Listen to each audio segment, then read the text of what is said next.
Motion carried.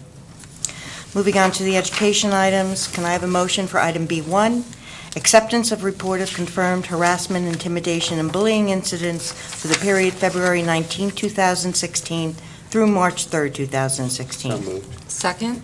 Moved by Dr. Cohen, second by Mrs. Shaw. Is there any discussion? Will the Secretary please call the roll? Mrs. Chu? Yes. Dr. Cohen? Yes. Mrs. Lax? Yes. Mr. Philipchak? Yes. Mrs. Shaw? Yes. Mrs. Becker? Yes, motion carried. I'd like to combine items B2 through B5. So can I please have a motion? So moved. Moved by Mrs. Shaw, second by Dr. Cohen. Is there any discussion on any of these items? I have a question. Mrs. Shaw? I have a question regarding B4, which is submission of an amended application for the IDEIA. And my question is that I'm not quite understanding why we have carryover funding and what the regulations are regarding having carryover funding. You know, I'm kind of wondering why we wouldn't spend the full amount that we had applied for the previous year. So I don't know whether there's limitations on how much can be carried over.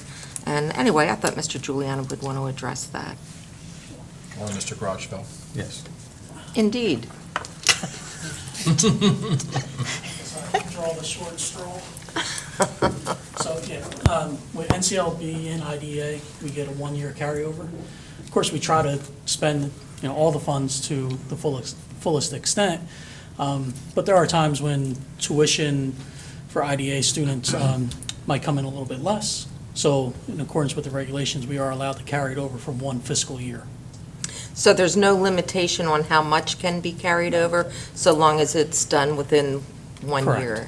Correct. But it's never Well, that at least a gives very us large dollar amount. some flexibility, though, anyway. Yeah, and we're also, a year ago, they changed the fiscal year for the grants. It used to run September 1 through August 31. Now it's with our fiscal year. So Oh, okay. there's been a little bit of a timing difference. So- Okay. Dr. Cohen? Yeah, I have two questions. One on item B3. Can someone please explain exactly what that program involves for $15,000? Ms. Mrs. Gulick? Bullock?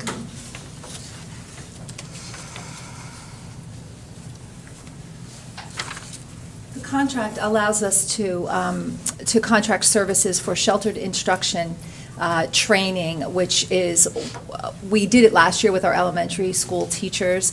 It's a hands-on training. It's very expensive training. It's 3 days of intense training, and we see the impact of it in our schools in a great way. So we're expanding it through grant funds to all of our 6 through 12 science and social studies teachers. They'll be the ones that are invited this year to find ways to make the content accessible to English language learners. Okay, Okay? thank you. Yep. And does that amount of money actually come out of our, Comes out of our Title III grant okay, so it's a Oh. grant for funding. immigrant funding, that's right. The other question that I had, it's not really a question, I was just hoping that Dr. Valesky could explain, in light of the issues that we have with Park and our participation, what B6 involves, the Accountability Action Plan. Yes. So while the state gave some general guidance about the park and people got from that information the perception that park was not a mandated exam, which it was, we ended up with, across our district, a variety of subgroups who did not meet the 95% participation threshold. There was discussion last year about withholding state funding from school districts who did not meet the 95% threshold. The Education Commissioner decided to not pursue that.